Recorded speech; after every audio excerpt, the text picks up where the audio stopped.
Hello. This is Verse, and I'm sitting here with Helios, and we're going. And yeah, that's it. Hey, what's up? Say hi, Helios. What's up, everybody?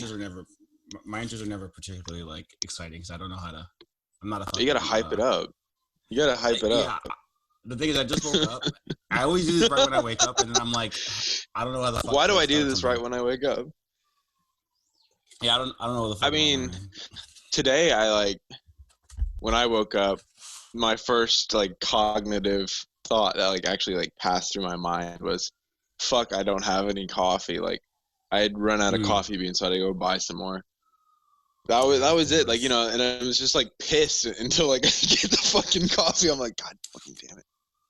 Now I have to get the kid in the car, drive to the store, get the coffee, and I'm just the whole time my mind is just single thought is must have caffeine.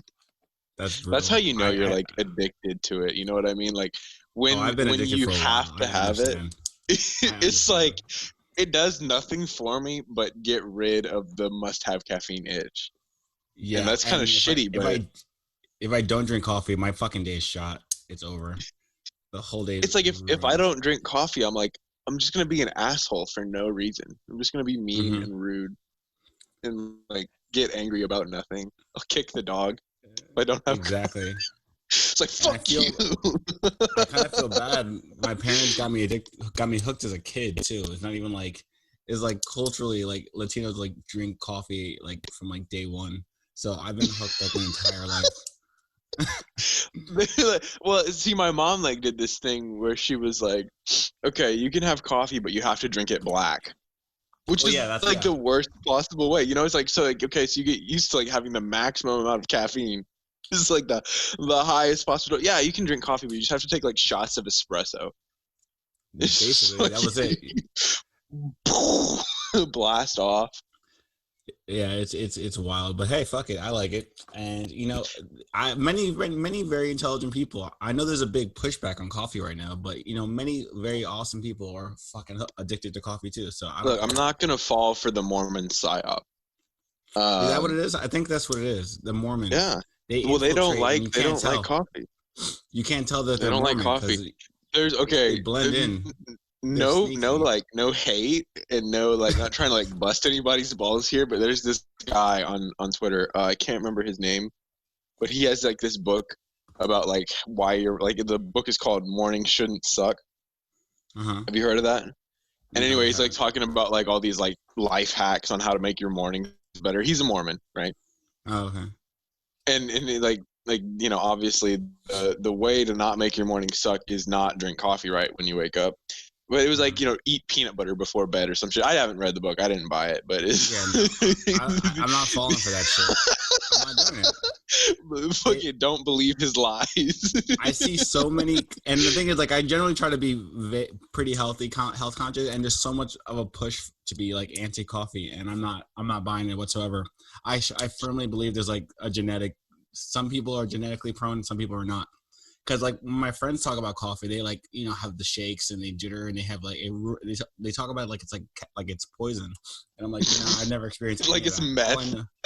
Yeah, and I'm just I've never experienced I start getting the meth shakes when I don't drink coffee.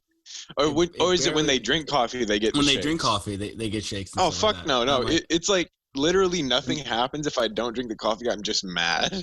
I'm just angry, exactly. And I'm less nice to people. I'm somebody looks at me there was this lady and she was just fucking blocking the whole coffee, this fat bitch, and she had her fucking cart and it was positioned in the middle of the aisle and she's standing there. So I just pull up. I just reach across her cart, grab the coffee. She's I'm sorry. I just look at her die. You have to understand this. Yeah, I will kill anyone until I get this. He's don't fucking talk. Don't look at me. Don't look at me. I need this. I don't have the willpower to be polite to you right now. Get the fuck out of my way. The magic morning. Fuck off. Juice. The bean juice is crucial. Oh my god. But yes, for those listeners, this is Helios. And I drink espresso every morning. Esotericist, coffee addict. That's actually funny enough how I started to befriend Zero. H.P. Lovecraft was his also his addiction to coffee. That was our bonding. In my in the DMs, he was just like, "Oh shit, you also have this problem?" Wait, where'd you go? Hello. Verse. There's Oh, there you something go. wrong with my.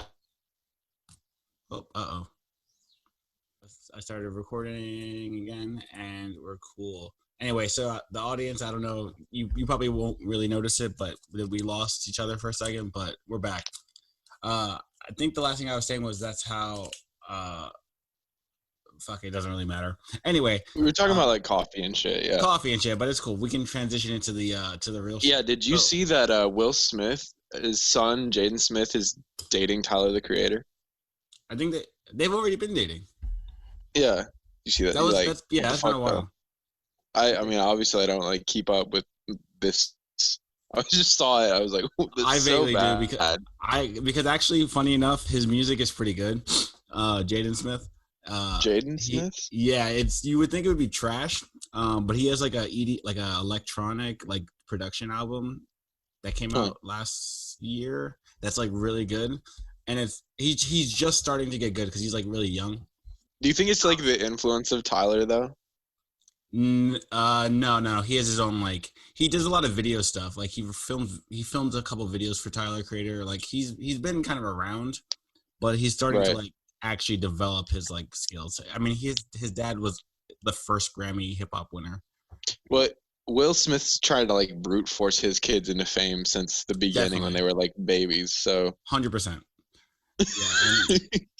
Yeah, he's like, just let this happen. You're gonna be fucking famous. Exactly. And like at first they were cringe famous, but now they're starting well, at the very least Jaden was cringe famous. He's starting to be like his own person now, which is kind of nice. And he's a little bit and he's the cool they're both fucking whacked though. They're like the weirdest combination of like Scientology and like Osho and like they have like the strangest things to say. Yeah, no. I don't like him, but that's just me.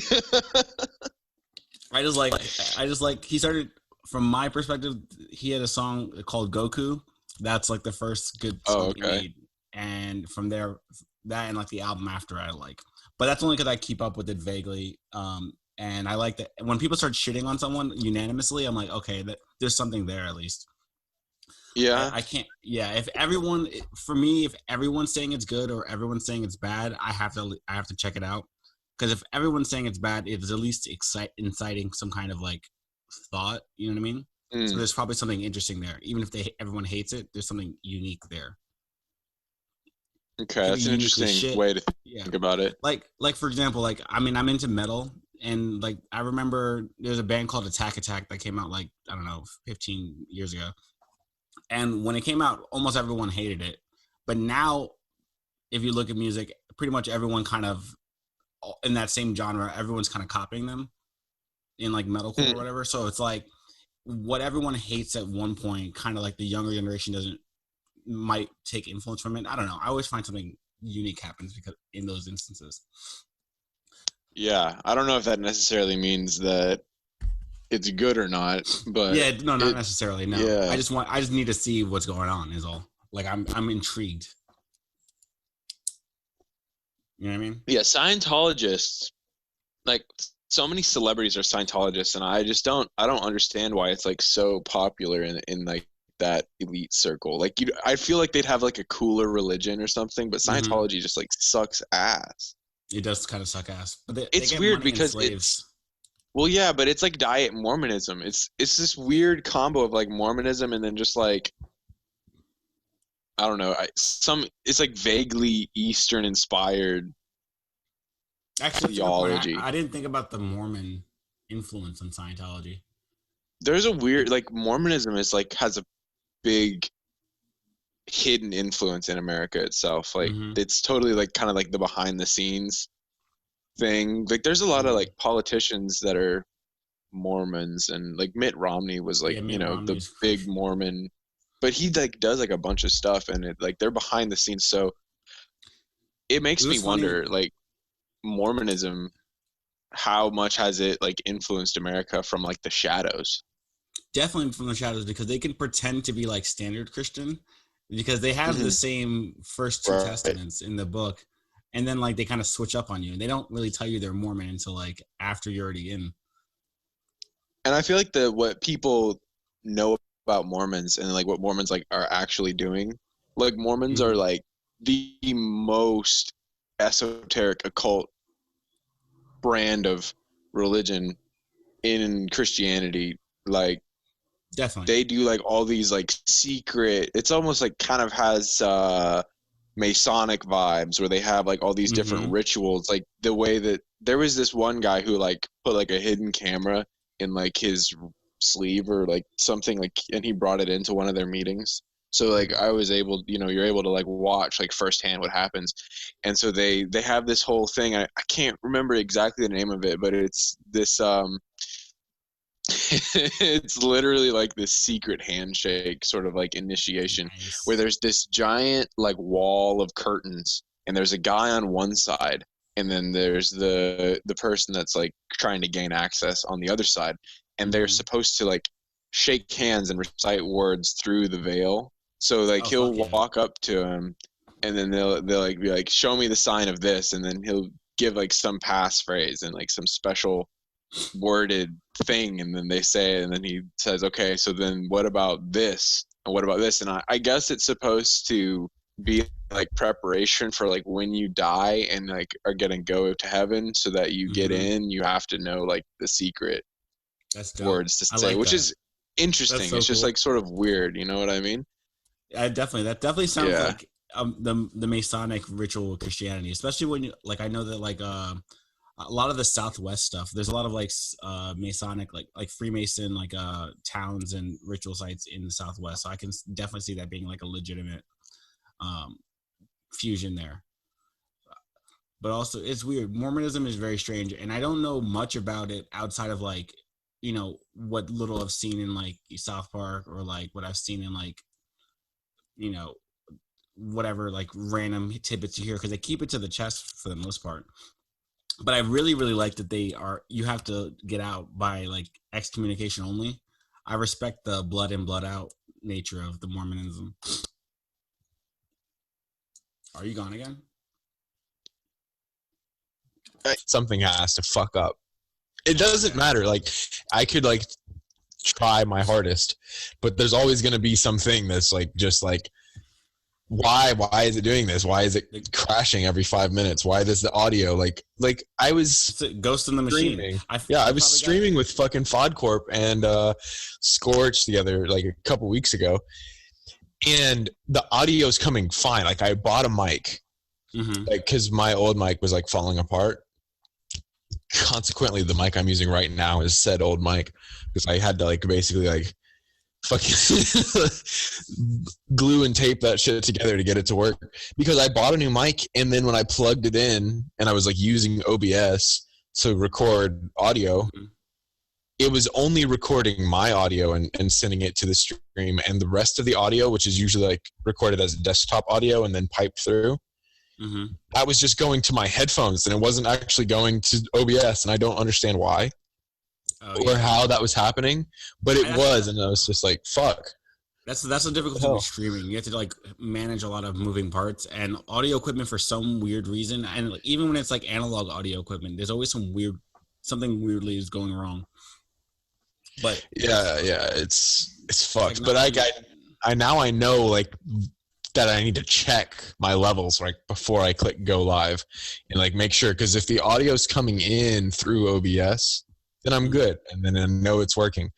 But if it's not, then it's like, what the fuck do I do? Like, what's wrong? What do I have to like unplug and like try something else?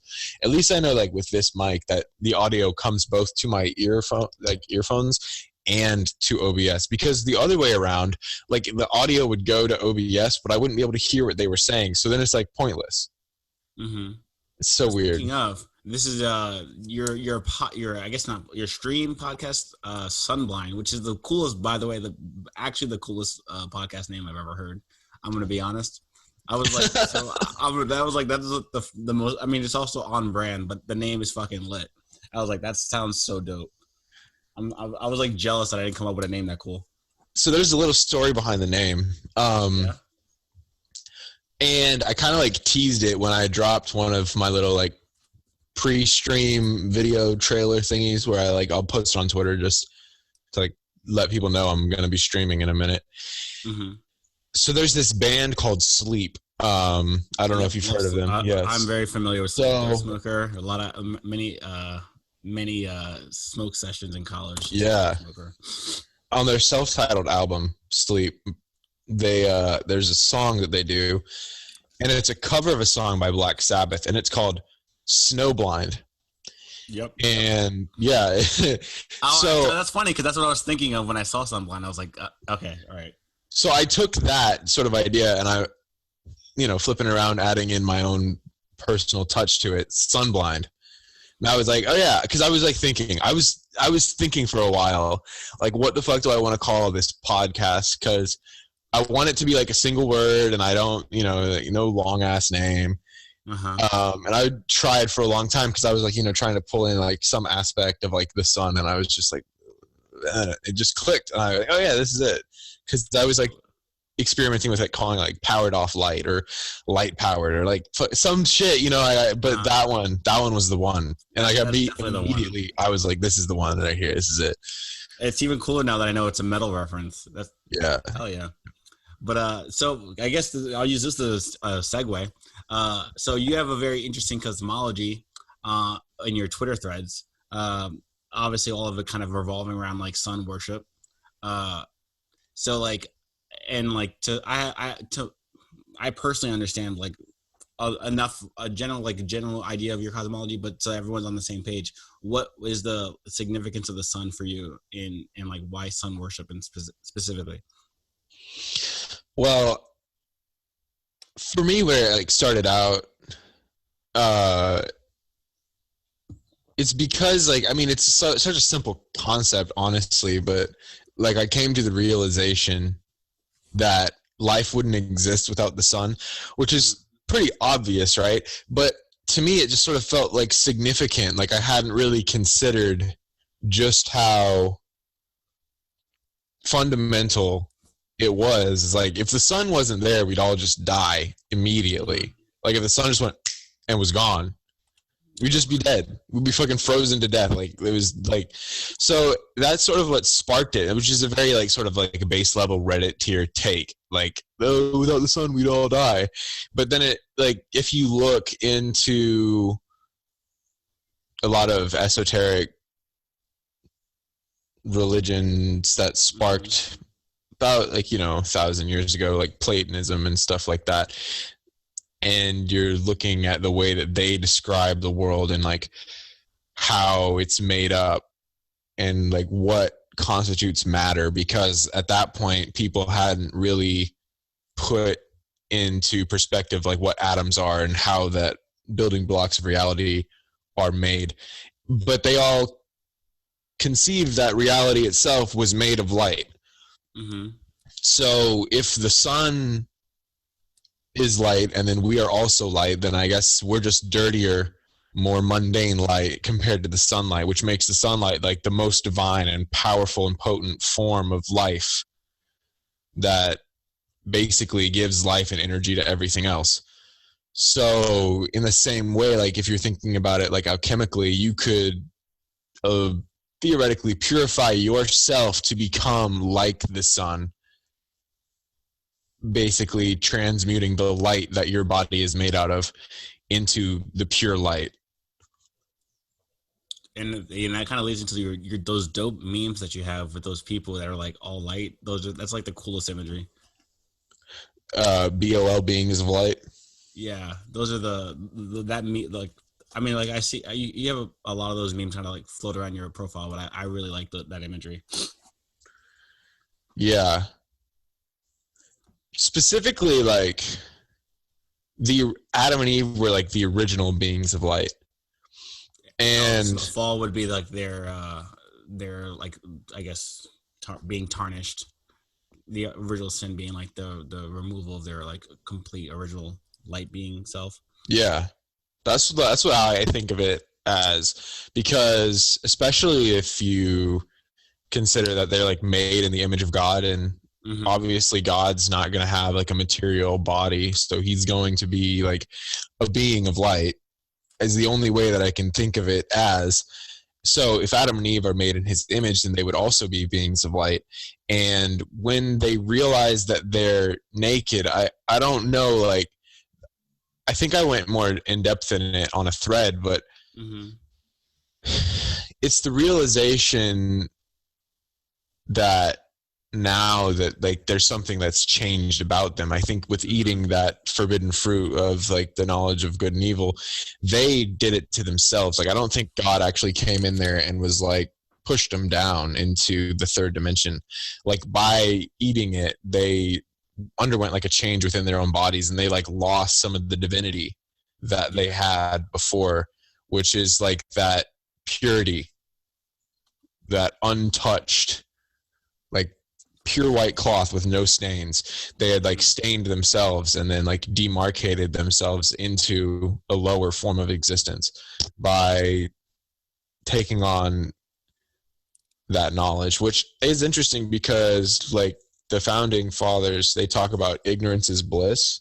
And it's definitely, I mean, in many ways, like, yeah, if you don't know anything, then you're not going to be bothered by anything. So if you're like a fucking idiot, then you're not going to worry about anything because you don't think about anything really. Your brain is like empty, no thoughts, which is also the goal of like a lot of forms of Eastern mysticism, to like rid your mind of all thoughts. So it's definitely an interesting thing to think about. Like maybe knowledge itself is just like a distraction from mindlessness, but then also not thinking could also be a trap in and of itself. Definitely. I mean, this is what I feel like the real midwit idea is like, is, you know, you, when you're kind of like dumber, you don't have like as many thoughts, which is what kind of puts you in tune with things. But there's like a definitely a peak. There's a level, I guess, a trough in this case, where your thinking starts to like obscure like your ability to like function, and you're kind of like you think too much. You think too much, and it starts to fuck everything up. But your thinking has helped you up until that point in your life, so you start to have too much faith in that faculty, as opposed to being more in tune and using your thoughts as like secondary to your intuition, or to reinforce intuition. I think everybody overthinks like way too much, especially now. Like overanalyzing and agonizing over literally every minute detail. Like that's where like people, when they're like morning routines and stuff like that, where they just like go into just, they make lists for themselves that they complete every morning. That I could never do that. Like I just do whatever I feel like doing. You know what I mean? Like I'm not just gonna like wake up. Okay, I wake up and then I slunk 8 raw eggs immediately upon waking up, and then I go take an ice cold shower for 17.5 seconds, and then I go and I like do a run for exactly 1.5 miles, and then I come back and then I drink my fucking glycine or whatever. I know you're supposed to drink that before bed, but you know what I mean, like where they have like regimented themselves into like this box where it's like, I've already thought of everything I'm gonna do today, so it's just stupid. Like I don't know how that doesn't feel like living. I think there are some people who are just like who are like geared that way, who are like more like hyper orderly, and I'm definitely not. I'm definitely more of a chaotic entity, so I can't. Yeah, for real. That. And if it's going to be a routine, it has to be so mindlessly a routine that otherwise it's not going to work for me. But the other thing I was thinking of when you were talking was one of like the weird like esoteric Christianity things that I like. My stepfather was a minister, and he would say some things that like were kind of deep. Most of the things he said were stupid, but he would say some things that were kind of deep. And you were talking about like the realization of Adam and Eve that they were naked was more like a physical change. And he would say something that like he would call sin separation from God, as opposed to like sin as being like, you know, your failures or whatever. He was like, sin is separation from God. So things that separate you from your connection with God or your relationship with God is what sin is. So in this case, like that notion that they're no longer light is that original sin, that original separation, which I think is pretty cool. Yeah, and that can kind of be described in the same way I talk about stuff like the black cube, where there's a descent into matter that is also in a lot of other old religions. Like, and when I talk about like root races, there's beings called the Polarians, which I believe are kind of a similar concept to Adam and Eve, where they are these like ephemeral deities that are basically like the first emanation of consciousness in a not material, but a spiritual form. But then after a period of time, they become material beings. Like they either, I believe it's by choice. They make a conscious choice and then they become material, and then that sort of like traps them in this cycle of reincarnation where they're no longer like beings outside of time.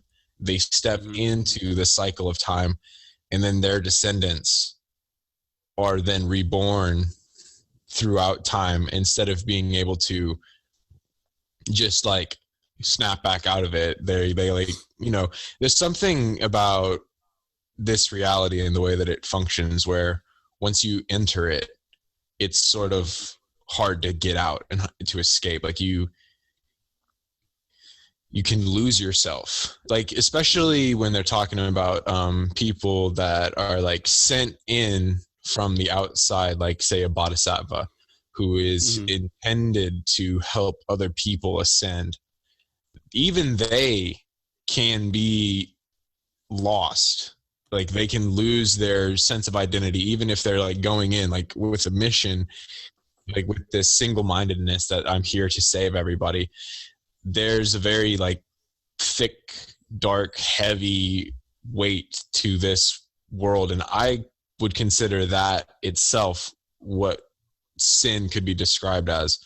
And it's the addition of mass to light.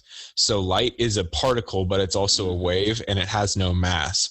But when you add mass, then it gets dense, and then it gets heavy, and it starts to, take a physical form. Because light just like passes through windows and shit, and reflects, and you can like put your fingers through it, but you can't actually touch it.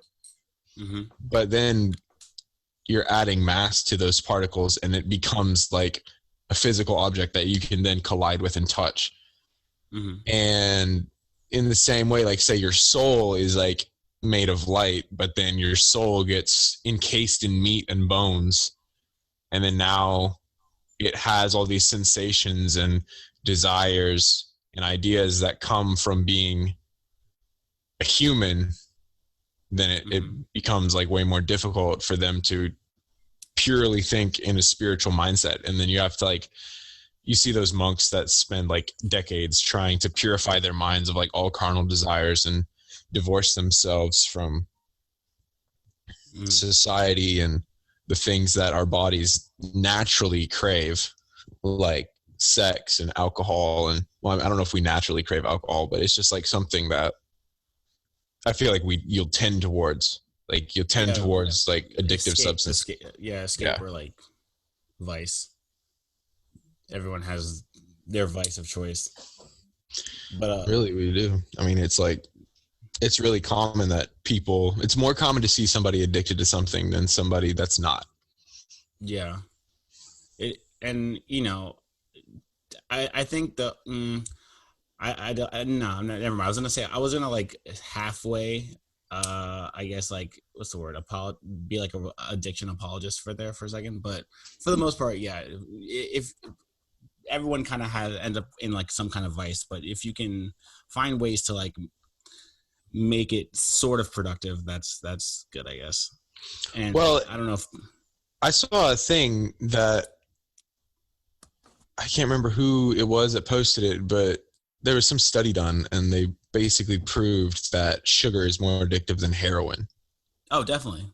100%. So like, I mean, just look at America. Like, even if somebody's like, okay, don't drink coffee, I don't smoke cigarettes or weed, I don't do drugs, but I drink like fucking a gallon of soft drinks a day and I eat cupcakes, like, you're still addicted. That's an addiction too. So it's hard, like, to really say you're free of addiction, like that there is nothing that you're addicted to. Like, he who is not addicted may cast the first stone. Yeah. We're all probably addicted to something, which isn't necessarily your fault, because as a kid, like, you're eating cereal that has like crap tons of sugar in it, unless your parents are like super woke and like wanted you to be healthy, which is great. But I think for the majority of the population, most people didn't agonize over that. They were just like, all right, eat it, shut the fuck up. You know what I mean? I feel like if with my parents, like I mean, it could also be genetic though, so I don't really know, but they were very conscious of both giving me the sugary shit because you only like it as a kid, and then also giving me like real sugars, like always having fruit around. And then I can't eat anything sweet now. I like donuts make me sick. Yeah, donuts literally make me nauseous. I can't mess with donuts. I can't even smell them. It's bad. So I think that like there is a time for everything, and like I think my parents were conscious, like, you're only gonna like soda really and like like sugary stuff as a kid, but we're also gonna make sure you understand the alternatives and teach you moderation, because otherwise I know people who were like raised where they couldn't have any candy and stuff, and they all freak out when they turn adults, and then like become obese because they only got sugar as a kid. So you have to kind of like make it so it doesn't feel taboo, but also give them the option to not, so that teach them ways to like get out of like the feedback loop. Yeah, I was talking with Athena about something similar the other day when she was on. I can't remember if it was before or after we were live, but like such a delicate balance with kids and like making sure that you're not too overbearing, but also not too lenient. Like at the same time, you have to balance the two things. Like you can't, if you crush your hand around them, you just like turn them to dust, where they have like literally no outlet and no way to express themselves or do anything. Then when they leave, they're going to be more explosively, like they're going to do a bunch of shit because they couldn't do anything. But then at the same time, if you like don't restrict them at all, it's also going to be bad. So it's got to be like a give and take. And I think that's a really hard balance to reach. But I think that, I mean, your kids are like, you know, there's like a saying where like you give them an inch and they're going to take a mile. So you have to, I think it's also like depending on each child and like how they react to stuff. So you have to like really actually put time and effort into thinking about what you're going to do and how you're going to make it work for each of your kids. Because there's not just like, there's no easy solution for raising a child. And I mean, which is why there are so many failed parents these days, especially because I think I guess it's like Gen X is probably the age of most, like the generation most of our parents like, yeah, my parents are Gen X. Are from. And I think Gen X got like basically zero prep from anybody about how to be a parent. Like the boomer parents didn't give them any attention, so they didn't have any idea, and there was not like a big, I don't think there was like a big movement or anything to like help them understand like what to do with their kids. So it was basically, you just figure it out because there's no role models to look at of like what a star-studded parent would be. So either they were good parents because they were like smart people and they figured out how to raise the kids, or they sucked shit because they didn't know and they had never been prepared for it. Yeah, and they're also that experimental generation of like the first like real experimental post like sexual revolution. Think about how many single child households there were like with the boomers and stuff, because they were so like caught up on like work. So like these are people that grew up with like no siblings. You know what I mean? Yes, definitely. And so if you don't have like a little brother or sister, then you really don't know what it's like to ever have to take care of something else besides yourself. Yeah, if you don't Like, have that's siblings, a also huge like amount you of get prep. weird like you don't understand that dynamic of siblings either, and like I don't know, like the different. Yeah, kids have different temperaments. Like I taught for a while, and like I first off, God bless anyone who can do that, because I don't fucking do it for more than a couple years. I did it because they were off. They basically just like offered me the job because I knew math, and I was like, yeah, sure. But I don't fuck with kids. But regardless, you can't do the same. There's no like one mold for all kids. Like you have to treat them all individually and different. Mm-hmm. And especially when you're in a culture that like, you know, now where everyone's a 2-income household these days. So Mm-hmm. parents kind of expect, especially with like the neoliberal mindset, that everyone's kind of like normal, and it ends up being the case, and they don't have the time to dedicate that like previous generations did. So you kind of just, people try one mold and it works for some kids, and some kids just fucking spiral out of control. But It works for the midwit kids. That's the thing. Like you get that median. You get the middle of the road fucking, and then it makes them have a heightened sense of importance because, yeah, I did well in school. School was super easy. And school's not hard. It's not difficult. It's not difficult at all. It's like, it's bullshit. School's bullshit. Like you learn basically, I'm a big big take here. School sucks, and like it doesn't teach you anything that you need to know about life.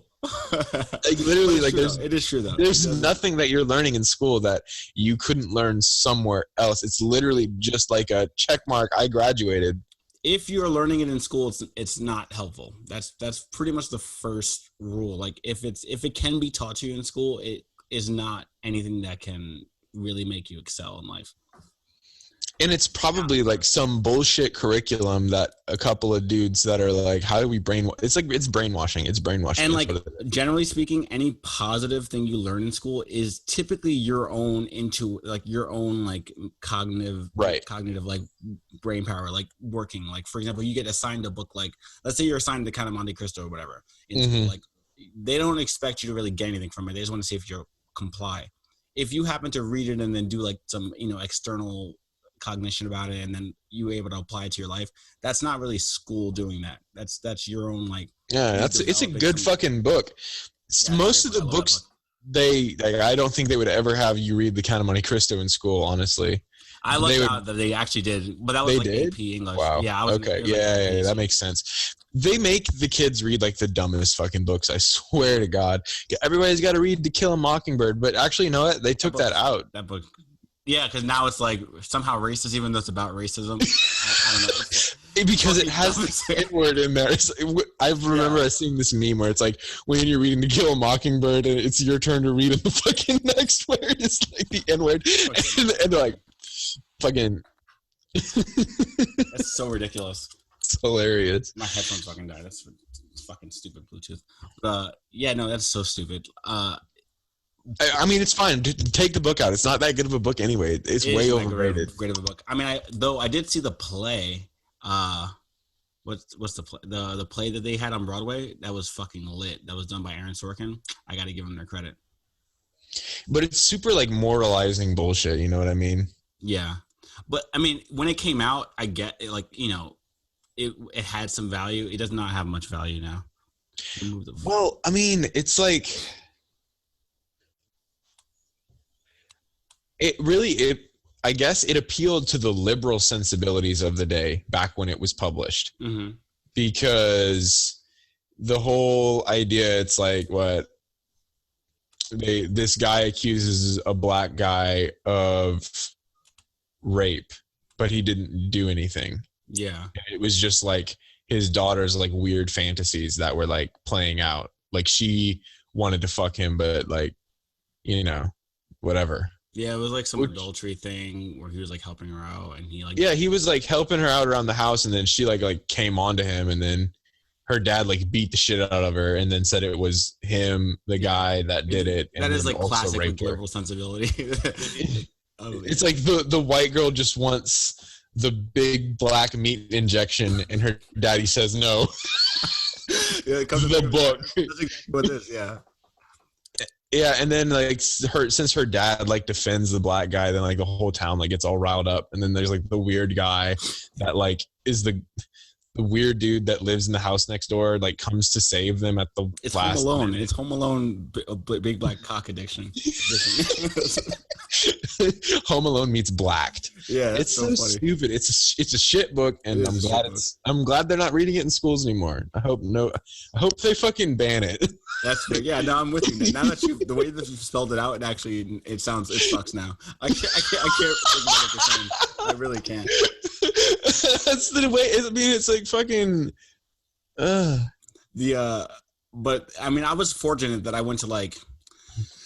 I don't want to be like, oh, we're privileged, but you know, if you go to good schools, like you do get some positive things that seep through, but for the most part, school's trash and you don't get anything out of it. And you do a lot better off. You're a lot better off. Like my friend is an example. He went to college and he dropped out of college. He was studying computer science and he dropped out of college for computer science and he got hired by the same college to teach computer science within like the same year as like a TA, which is like ridiculous.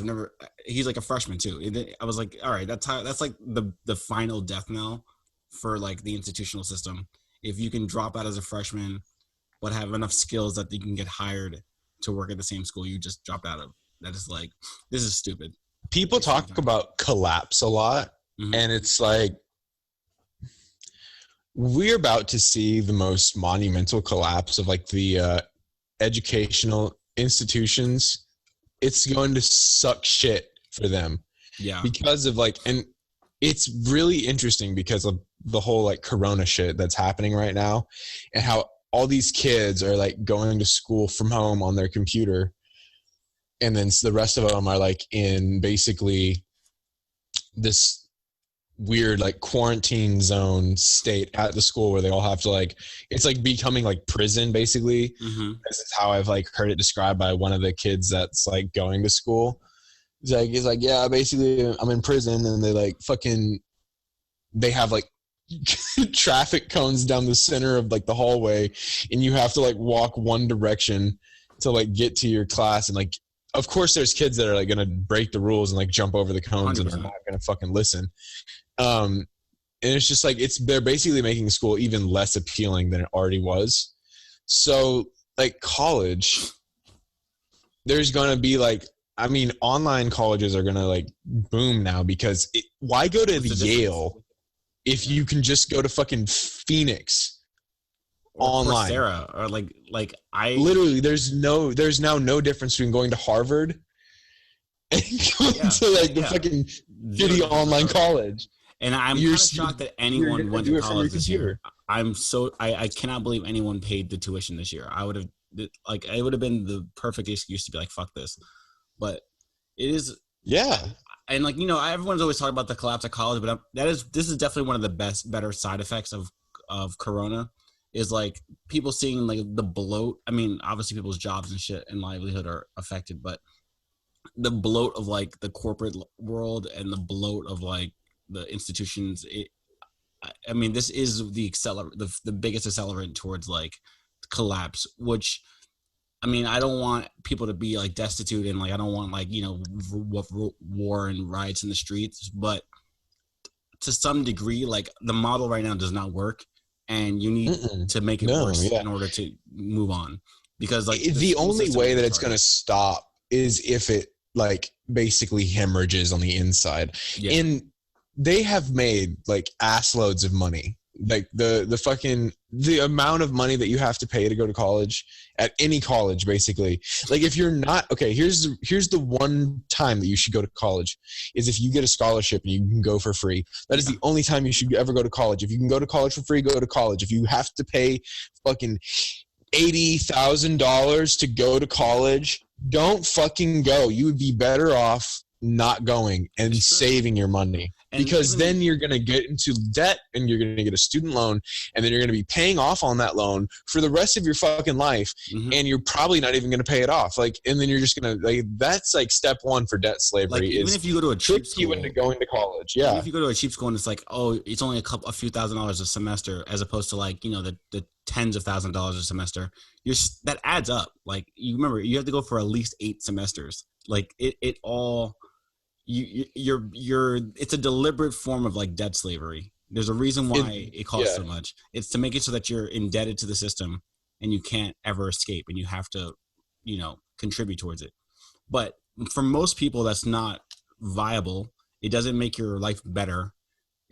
And you're a lot of the careers that everyone's like funneling into, like tech and law and stuff, there's an overpopulation, especially with globalism. And it's just that it's like you're kind of setting yourself up for your own demise. Like, you legitimately, I mean, everyone wants that like middle class sensibility, so they don't want to like not play into it, but you have to kind of take that ego bullet if you want to actually thrive, honestly. And like, I mean, I'm a millennial, so I'm a classic, you know, victim of the system. But even still, like, you know, I got out better than most did when it comes to like student debt and stuff.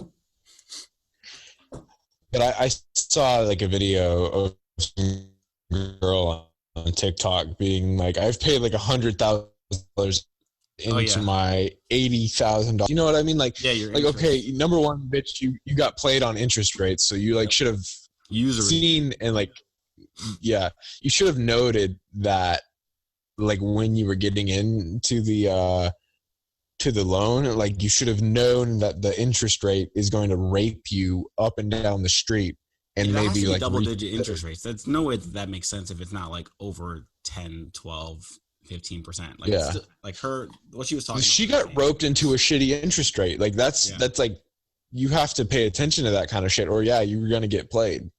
But you gotta extol the money changers from the temple. Yeah, basically. Wink, wink. I was watching like this one. I think it was probably based on the language he was speaking. I think he was probably Muslim. Mm-hmm.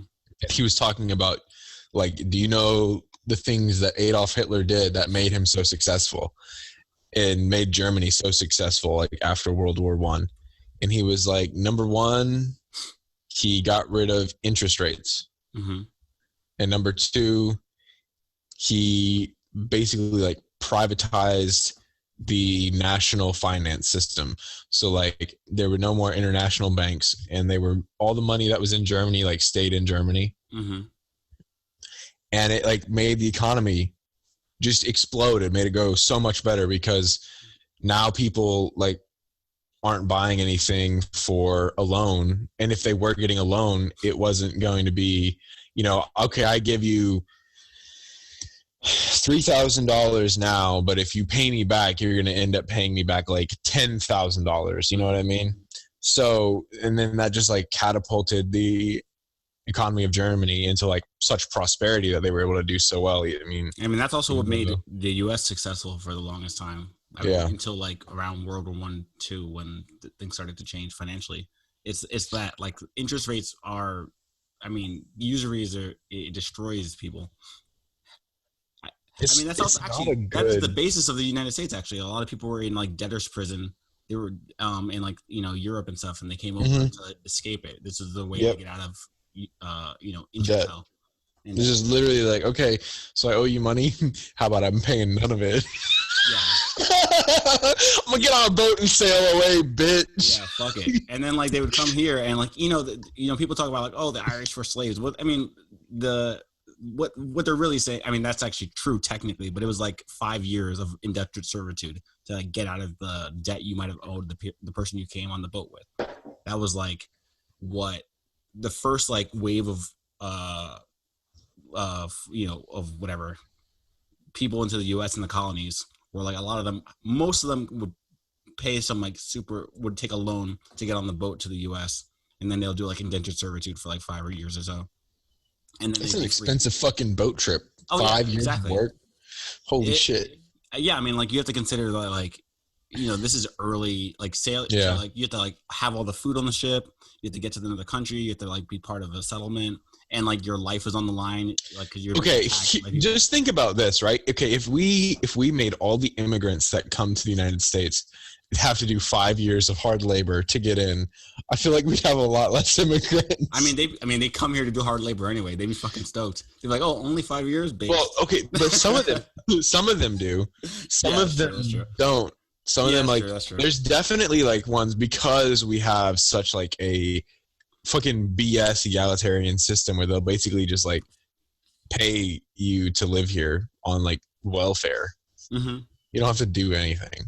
I'm personally of like I mean, I don't know if this is like whatever to say anymore, but I really think that you should get citizenship like the old school way. You either do military service, you start a business, or you own land, and that's the only ways that you should be allowed to get your citizenship, especially if you're an immigrant, but like even still as like a citizen, because you can't vote in with like the interest of the country in mind if you're not invested, and you need to demonstrate like skin in the game and actual true investment.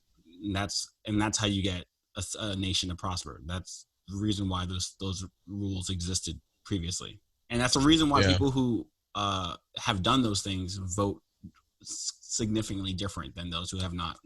But that's just me. Not that's never going to happen, but that's a personal preference of mine. And I mean, at this point, like, I question the value that voting even has anymore. Like, I don't even care at this point. Like, whoever the fuck is president, it doesn't matter to me. It mostly doesn't affect your life. It really doesn't. Like, I can't tell you of like, but just, I mean Trump's people giving away free money. So, I mean, that's a little different than historically. Yeah. I'll take free money.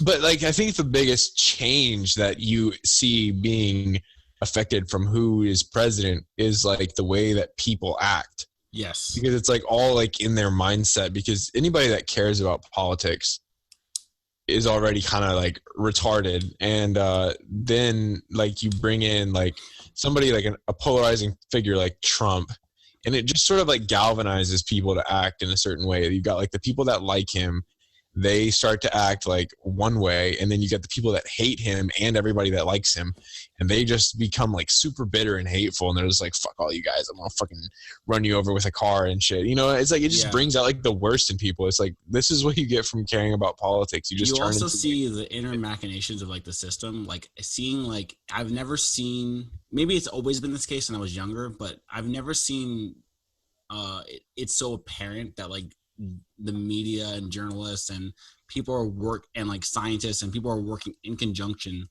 to like control the thought sphere, right? Like Trump will say something and you'll see like every institution of power like counter signal it and try to like sway your opinion, and noticing that is been very telling. Yeah, the same thing happened like when Corona started up. Like there was all this like basically fake news, right? Mm-hmm. About like and people that like buy into that, clearly they're not the brightest, or they don't think for themselves. They just like listen to what the TV says or whatever they see. Because I mean, now everybody's wearing a mask basically, and I leave my house and I don't wear one usually. Like I only wear one if I'm forced to. I keep it in my pocket. No one has told me to put one on yet. Nobody has said anything to me. I do not. There's only two stores I go to that force me to, and it's the fucking Whole Food Market that I go to. Really? They have pictures on the fucking wall of like people not wearing masks to like socially shame them. I'm like, I hate you guys. It's so lame. But they have 24-hour. They have 24-hour grass-fed meat, so like I can't. It's hard to pass up. Yeah. I still gotta go, and they have like the best fruit. But them, and then like this like random corner store. But like for the most part, I don't know why people want like it's just like an example of like the same phenomenon. People love to jump down your throat and like shame you for no reason. Like they just want a reason to make fun of you, or to make themselves feel intellectually superior, higher, better than you. Look, I listen to the government and I wear my mask, which makes me good. You don't, makes you bad. That means me good, you bad.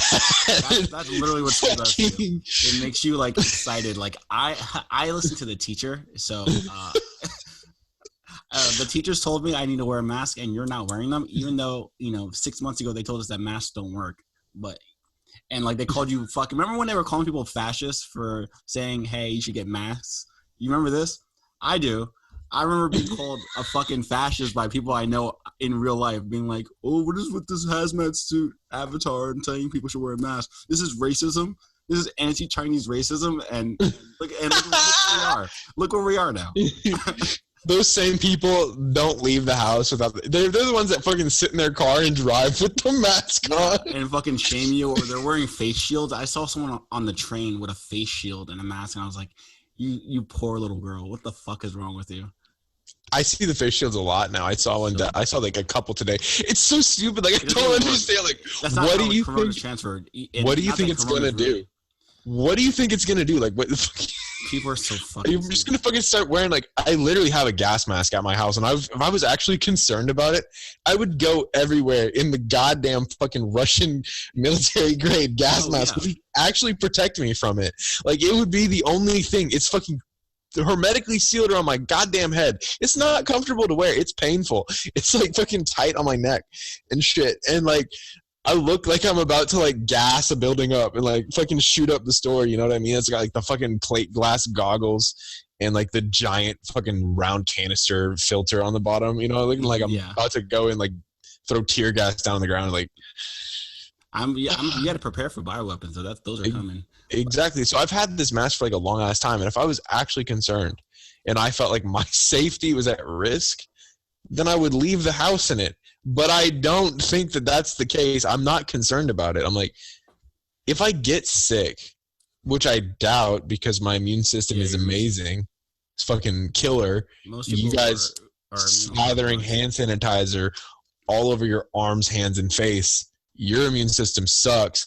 You're actually making yourself more susceptible to catching a disease. Eat some food off the floor. That's what I suggest. That's the thing. Like, they're so stupid. They should be letting these kids like literally like fucking shove their fingers up each other's nose and eat the boogers, like booger swap, like to make them stronger. Like let them eat dirt.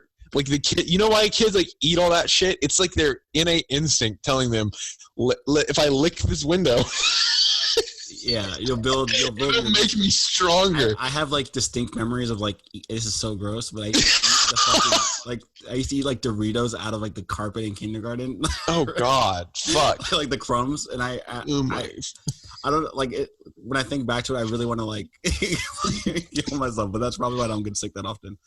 But Jesus Christ. Just like whenever you go anywhere, like don't wash your hands, just lick your fingers. That's the move. Just get every like possible, everybody's like, you should wipe off the doorknobs in your house. It's like, no, I open the door to Kroger and then I fucking lick my fingers to get maximum germs. Also a little bit of bleach, just like, and like hook up with girls on Tinder and at the club, and that helps. That's big. That's a big, protect yourself and your offspring from STDs by getting as many STDs as you possibly can. Exactly. That way you build immunity against them. That's the schmood. That's my advice to everyone. Get AIDS. Yeah, that's exactly the move. You have to make sure that you have to be you have to protect your kids from future societal decay. Right. Make yourself and your offspring anti-fragile by getting as many diseases as you can. This is Lindy. This is Lindy. It'll encode in your genetics a resistance to it. That might be the most esoteric secret on any of these podcasts so far. Yeah. You just gotta eat Tinder girl's booty on the first date. That's the schmood. Get enough of that and you're good. That's why, like, like the 5-second rule exists. You can drop the food on the floor, and then there's like, it's understood that you can just pick it back up and eat it. Mm-hmm. And there's like, it's socially acceptable. It's like 5-second rule. You just gotta say 5-second rule. You know what I mean? It's like done. you dropped your ham and cheese sandwich on the ground in the cafeteria in school, which like thousands of kids have stepped on, but you just say 5-second rule and you can just eat it. I say 5-second rule to myself in my room when I drop it. So it's okay. I mean, as a former teacher, I can say that if you've never been around, sometimes you got to expose yourself to kid grossness. Like I've never been sicker than my first like month of teaching. Oh yeah. I got a viral case of pink eye that was so bad that like I went to like the optometrist and she like quarantined her office like afterwards.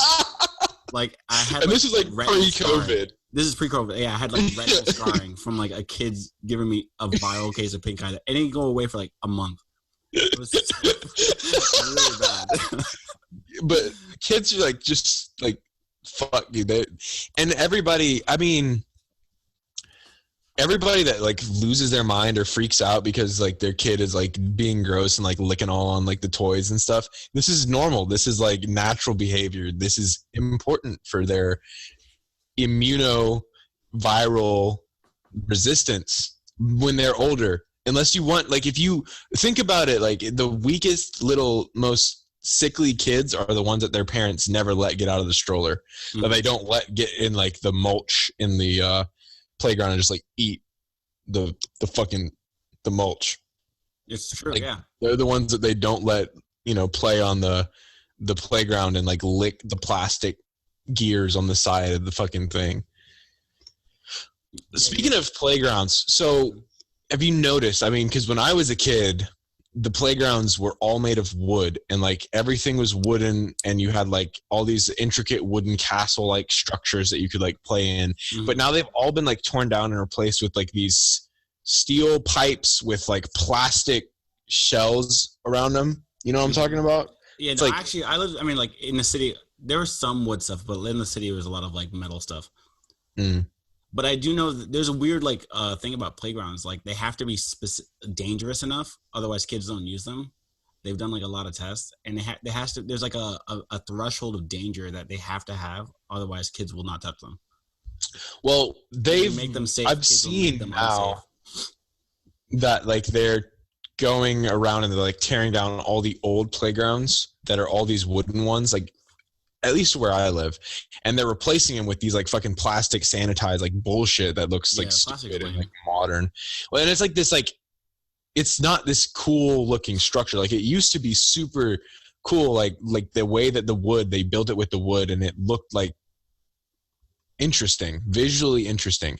But now every playground looks exactly the same because it's just like this fucking kit that they bought from some playground manufacturer where they, you know, just fucking, you sink like the big concrete, you know, foundation, you put the pipes in and the poles, and then you screw on the different like tiered platforms, and then there, bam, playground in a box. But when they like built it from scratch, like I remember like this one playground was like this just big sprawling like fucking huge park where you have like, you know, all these different bridges and walkways that overlap. And of course, I'm sure my memory as a kid like greatly expands this probably very simple rudimentary park into like this magical kingdom of wood planks that I just like was on like every fucking day, like every day. Yes and no, like mine was like, I mean, they were big. Like I definitely know that they actually had like some real size to them. Like it wasn't like, it wasn't just like this, you know, small little structure with like a slide and like the little spiral thing that you can climb up and down.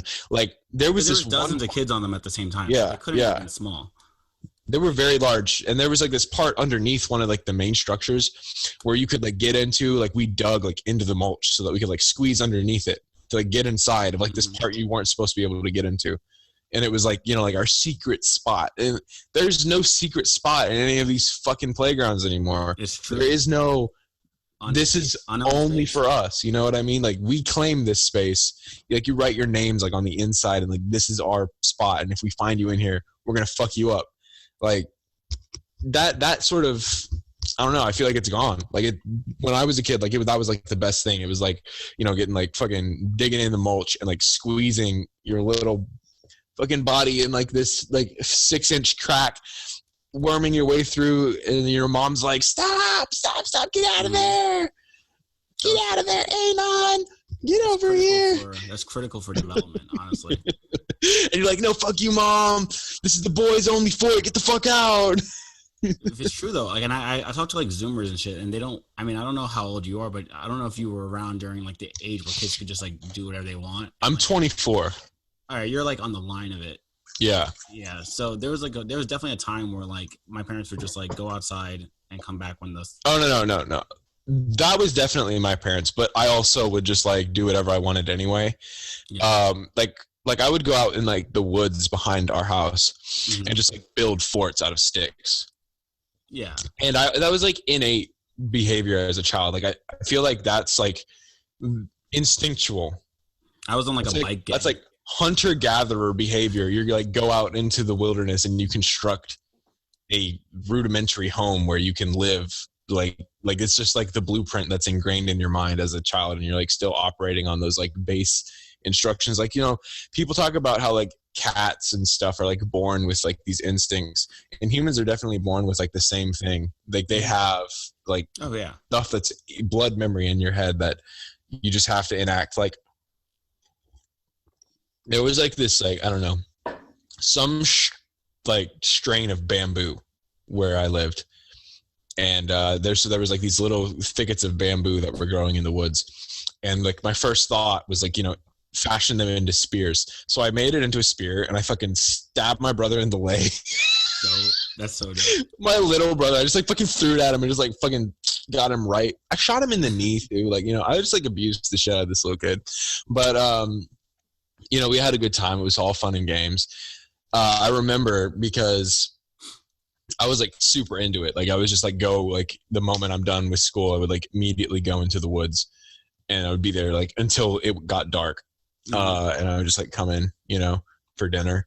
Yeah, that was like me and my friends. We had like our bikes, and we would like get into mischief on our bike. Yeah. But I mean, That's these days I don't think you see kids playing outside.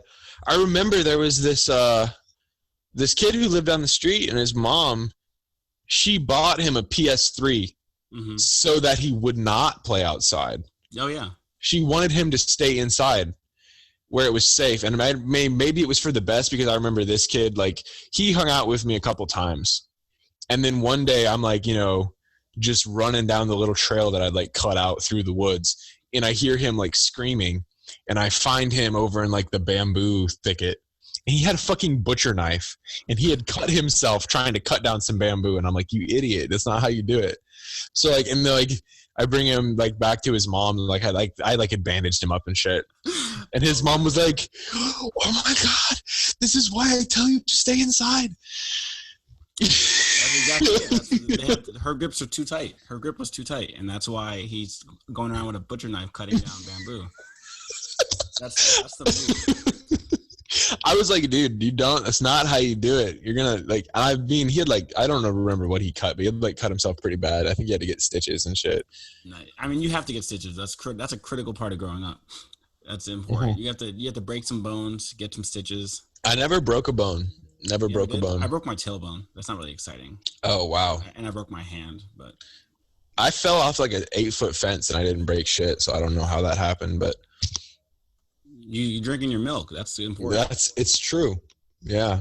No, The I broke milk my tailbone definitely on helped. concrete though. I didn't have a sand. I don't know. It's like something about the mulch that they put in those, and it's just like wooden chips. I'm not talking about like that rubberized mulch. Oh yeah, no, the wooden chips. Yeah, it definitely braces. They absorb that fall. Like it was like a chain link fence. I was like watching like some kids play baseball, and like somebody said something to me. I turned around and I just like remember like my leg like unhooking from the top, and I was like, oh fuck. I hit the ground really hard. I didn't even like pass out or anything. I was just like, okay, I'm fine. That's child resilience. Kids are made of like fucking like their bones are elastic. They like bend and shit. I mean, you can. They can handle a lot. This is gonna sound bad, but you can put a lot of. You can fucking inflict a lot of damage on a child, and it will bounce back. It's very true. But like fucking, they can just like run like straight into a wall and just be like, I'm good. Giant welt on the forehead. I'm fine. I remember I flew over the handlebars of my bike and hit like a cinder block, like dead on the corner. And I was just like, had blood like all dripping down my face. And I had no idea until my friend was like, yo, bro, you're bleeding. You got blood all on your face. I'm like, what? I'm like, oh yeah. Fuck yeah. Those are the good old days that I unfortunately don't get to participate in anymore. Those just Well, and I worry. I mean, I think some kids are definitely more about it, but then it really depends on the parents. I mean, some of them are like, they don't want their kids to go and roughhouse with the other kids, play around, and But I think that that's critical to childhood development. Like that's the building blocks of social skills. If you were like playing on the playground with the other kids and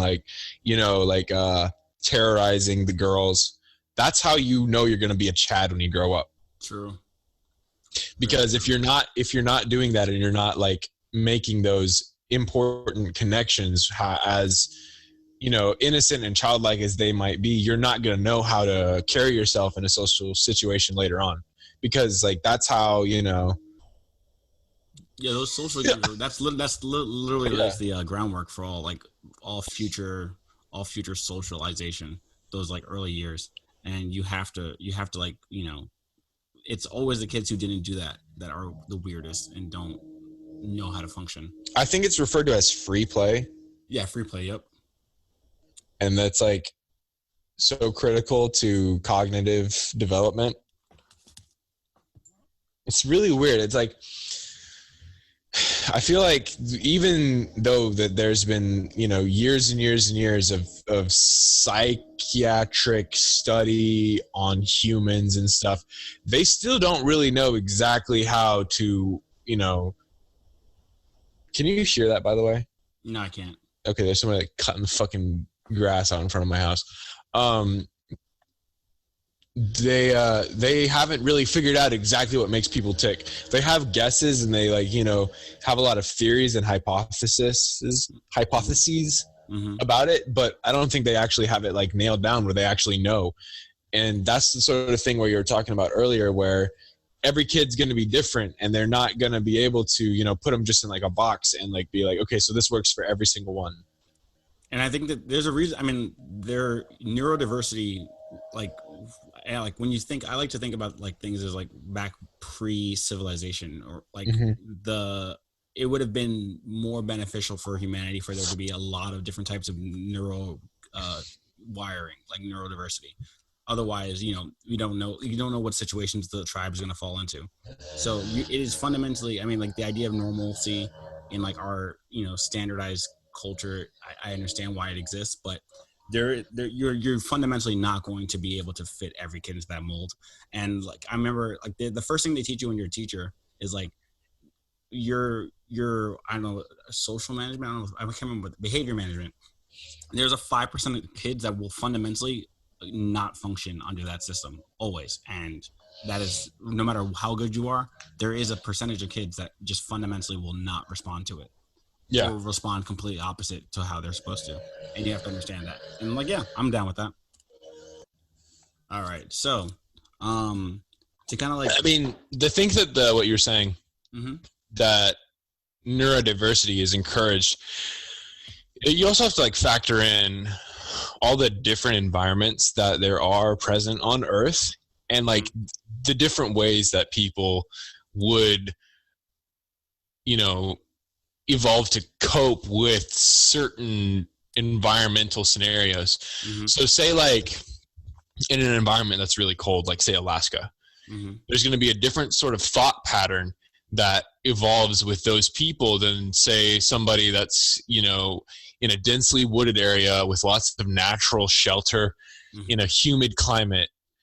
That the person in Alaska is going to prioritize warmth and eating heavy fatty foods, which is going to influence different parts of their brain development, and it's going to be different from somebody that is able to scavenge small rodents or like fish from a river, and they're going to have a different cognitive setup than the person that is surviving mainly on like seal meat and like all that stuff, like we were talking about, like with kids being introduced to different germs as they're young.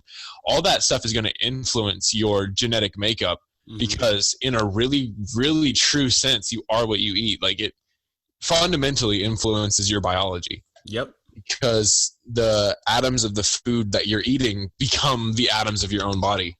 That's how it works. And you have like several centuries of generations in with this, like, gut biome. This influences which connections are stronger, which which behaviors are more innate, and that is critical. And that is probably been one of the biggest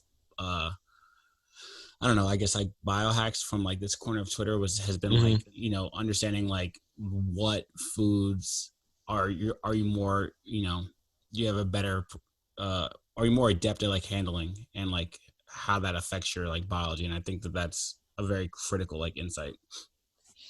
Then there, like, you have to think about the reason why probably there are some more sickly kids and like less, socially adapted, is because potentially their parents had genetic backgrounds that just weren't compatible. Like they just fundamentally don't mesh together well.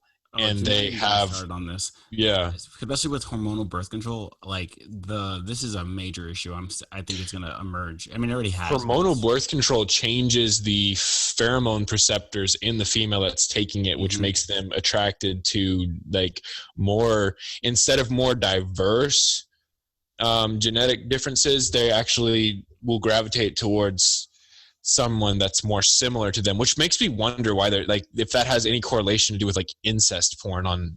You know what I mean? That's that's so true. There's just, actually that's a really good point. It makes you similar, but also it's not even like a more tended towards, it's like a hyper correlation between like similarity. Like there's like studies that they've done where it's like, women kind of vaguely prefer, masculine features for like short term and slightly feminine for like long term, but then when birth control, it's like it's like an over representation, and they prefer similarity and more feminine features, and they actually start to be repulsed by masculinity over time. And there's there's so many other like negative associations, and I really think it's becoming a major dysgenic and like force in society. I mean, much of the societal issues we've seen have happened since its invention, but it's becoming like really very obvious, I think, what like what it's doing to like genetic lineages, as well as like the marriages, as well as like stability in society. I think it's probably one of the worst things we've done with modern science, in my opinion. Yeah, it like rewires it's so fucked. It is like really the way it rewires your brain, and then it also leaves trace elements in the water, and it's like impossible to scrub out those hard estrogens. Yep. It's such a fucking bad. It's insane. Such a bad thing. Yeah. Like the people that created it, they had no idea. Like they were so short-sighted about like the effect that it could have over like a long period of time. Like they just like fuck around too much. They fucked around and they're about to find out. That's exactly. Well, they should be like tried for like biological terrorism. Like the people that invented, they should be like, it should be a crime. And nobody tells them this. It's kind of like with that stream where we were on Break the Rules, and Helena was talking about her like brief experience like going on testosterone. Nobody tells you when you get birth control, hey, and you're gonna actually tend towards being attracted to different people now. It's going to actually change your hormonal makeup. It's going to influence the way that your brain perceives reality. You're going to have massive mood swings. You're not going to be able to lose weight in the same way that you would before. It's going to like reconfigure your body. It's going to literally make you averse to masculine. Like if they told them that before they got on there, I'm pretty sure that nobody would take it. You know what I mean? So it's just like when they're, I don't know they just want to push the drugs. Fuck. And I mean, like they use it as like a panacea for like puberty, like hormone regulation for women. But to what end? Like you're really just regulating them in to a negative outcome. And I wonder what effect that has on, like, if you're giving young, like how young, you know, there's a certain thing where I read there's like early childhood development, and especially when you're like moving in towards puberty and you're getting like girls that are 12 that are developing more prominent sexual characteristics, and like it's pushing that age like younger and younger. And there's several different factors that I've heard that influence it, where like one of them is it has to do with like the amount of genetic diversity that is present within your location. Like your brain literally like tracks it. And so since it's like a form of sexual competition, the girls will become more sexually what is the term? It's like develop earlier, but also it increases the rate of sexual dimorphism. That's it. Dimorphism in more genetically diverse populations, because in a more homogeneous populations, the sexual dimorphism goes down. And makes you more are selected. Right. And that's why you see like in the more homogeneous European populations, like Sweden's a really good example. At least it used to be. But I mean, it still is now, because they haven't had that much change in like the past 1,000 years. It's only more recently. But like their men and their women, they're very similar, and the men even have a sort of like more androgynous features, and the women, they're both like very attractive, but it's an interesting similarity between their face structures. But also, you go into some place like say Brazil, right? Yeah, it's high. And the amount of dimorphism is just fucking spiked. And so then you also introduce birth control into that mix. It's possibly going to make that, if you're giving them estrogen when they're fucking 12 years old, yeah, it's going to make their bodies develop way faster. They're fucking going to like... Well, they develop faster, but also like they don't even like the dimorphism, which is the insane part. Like it makes it makes them attracted to non-dimorphic features. So they're in a society that, I mean, this is also the rise of incels and stuff like that, and like like the old incels. Maybe that might be a product of birth control. No, I honestly genuinely think it is. I honestly think it's highly correlated with that. Also, the other thing with puberty is cows, the hormones we put in our food is like I remember is starting to make kids, as part of what's making kids like have earlier puberty too, because we like. But if you look at like people that aren't castrating the cows, so like when you castrate the cows, we inject it to the cows. Well, I know, but when you castrate the cows, you castrate bulls, right? So that you can eat them for meat, because otherwise their testosterone seeps into the meat. And it changes the flavor of it, is what they say. No, it's not. It doesn't make it disgusting. It doesn't make it disgusting. No, but that's what they say, right? It influences the flavor of the meat. But if you look at, this is the real fight. This is the real esoteric shit right here. If you can get uncastrated bull's meat, that is the best way to get like fucking alpha as shit, right? Dudes from like Mongolia. Yes, you eat eat the cows that have not been castrated, and that is literally gonna make you're gonna be like, it's gonna like change your entire genetic makeup. This is what none of those esoteric like food people are telling you. You need to eat uncastrated bull meat, and that's gonna make you way more like powerful and stronger. And not only you, but if you like feed your kid that shit, like if you feed your son uncastrated bull meat, he is going to have way more growth. Like he probably will be taller. He's going to have more muscle. Like feed it to your wife while she's pregnant. Yeah, for real. This is my favorite part from Bronze's mindset is his talk about hormones and the lack of, I don't know, in our current model of science, just the lack of like respect that is given to like hormones and how important of a role they play. And I mean, to this day, I mean, people really underestimate. You wouldn't have things like hormonal birth control and this whole the child sexual stuff with the whatever they call it, the HRT, you wouldn't have these type of things if we really gave credence to how drastic of effect even small changes in hormones can make. Yeah, they don't understand what they're messing with. Yeah, these are like the most powerful chemicals ever made.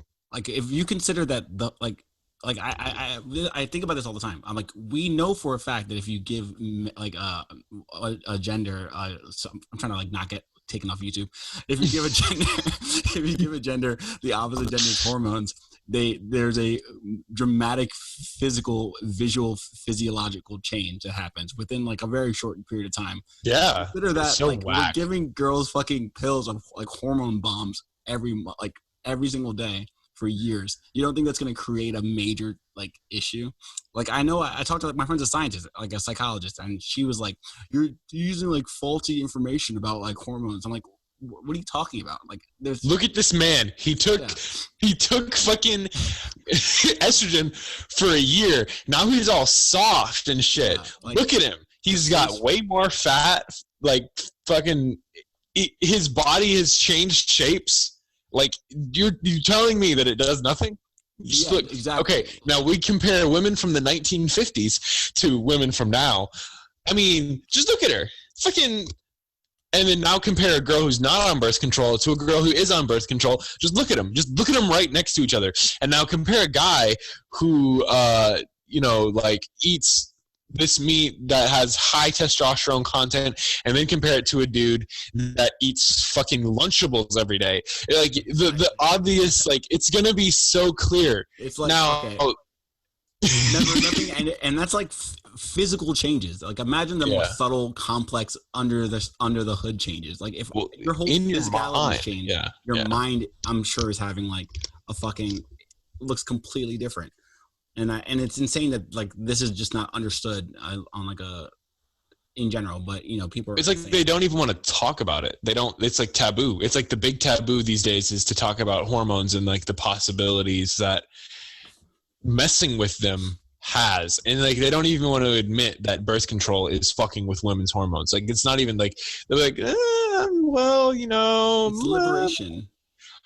I don't even know it like how well it works at stopping childbirth. You know what I mean? Like it's not any more effective. Like here's the other red pill. It's not even really much more effective than like a proper management of like the cycle. So like there's a birth control method called natural cycles, which just basically just runs a machine learning algorithm on girls' cycle. So you just put it in the app like every day for a few months and take your temperature, like what your temperature is and if you're on your period or not. And over like 3 months or so, it is exactly as effective as the birth control pill. And nothing else. Just take your temperature every day in the morning. And then it says have sex now to not get pregnant. Yeah. And that's it. And it's equally effective. FDA approved everything. Which like, and it was made by an OBGYN because she was like, I'm not taking this shit. I refuse to take these hormones. And that's the craziest red pill to me. It's like, oh, it's always been this simple. Yeah, I